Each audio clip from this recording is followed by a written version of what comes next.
right, it is now time for lesson 51, where we talk about imaginary numbers, which I have briefly mentioned, and something called Euler's method, which Mr. Josiah and I really enjoy. You'll see that forever in your math career. Okay, so let's talk about imaginary numbers. I'm going to let you guys read in this lesson, but I'm going to highlight some things too. So we know that we've started having those positive and negative square root answers, okay? So flipping over here, you can read in this stuff, but here, if we're trying to find the negative square root of 4, you actually can't locate that on the number line. It is called an imaginary number.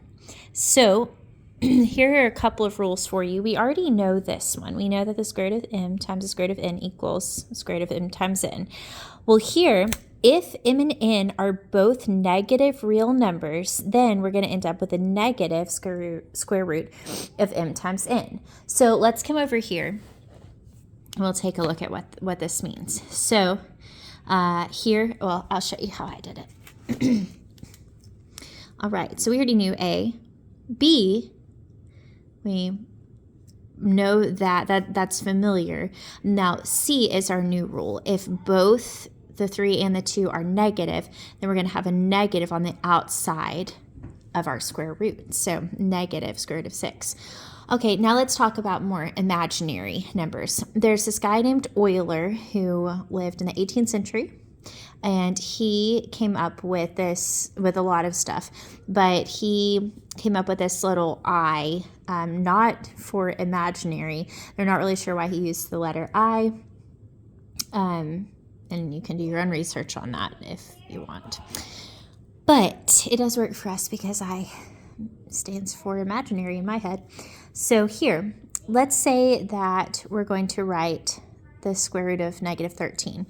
Well, Euler came up with this notation that just means a way of doing something that says I equals the square root of negative 1. So it's like this placeholder we can put in there for this, this number that can't actually be located on the number line.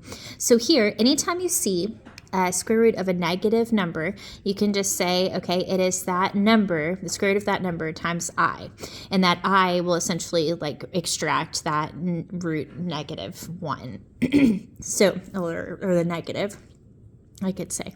So here, the square root of negative 4 equals 2I, because we can actually solve for the 4. We know the square root of 4 is 2.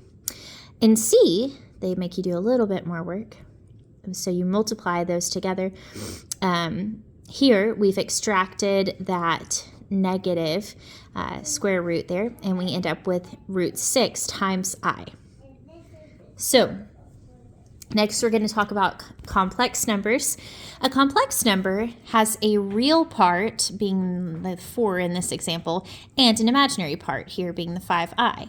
Written in this way, something plus something I is called the standard form. In example 3, they're wanting us to simplify this, and then we want to end up with it being in standard form. So here, all you do is, just like we've always done, add your like terms together. So I've got 4 minus 2 is 2, 6I plus 3I is 9I, boom, done. Keep in mind, I equals square root of negative 1. We just want to keep that in our head. So that's what that means. Here, same thing. On example 4, we just drop all the parentheses, and I added my like terms 4, 6, negative 2, negative 3I, negative 4I, and negative 5I. Okay? All right, example 5. Here, they do give you this rule, which is slightly mind-boggling, but as you use it, it does make sense. What I want you to catch out of this is I equals negative 1. I times I equals negative 1. Okay, that is because the square root of negative 1 times the square root of negative 1 equals negative 1, according to our rule that we had over here. So, excuse me. Okay. So also, if I is the same thing as I squared, so I squared also equals negative 1.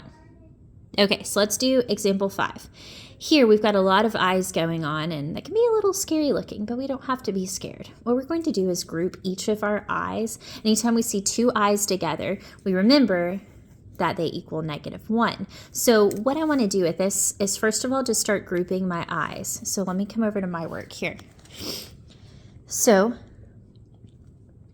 2 times II minus 3I times II, the rest of it, none of it groups. So I can automatically change all of those II's to -1s. So 2, you can see what I did here. Then I've got a nicer looking problem, and I end up with my solution in standard form, which is what we're aiming for. Example 6 will work the same way. And please let me know. Thank you, and we'll see you next week.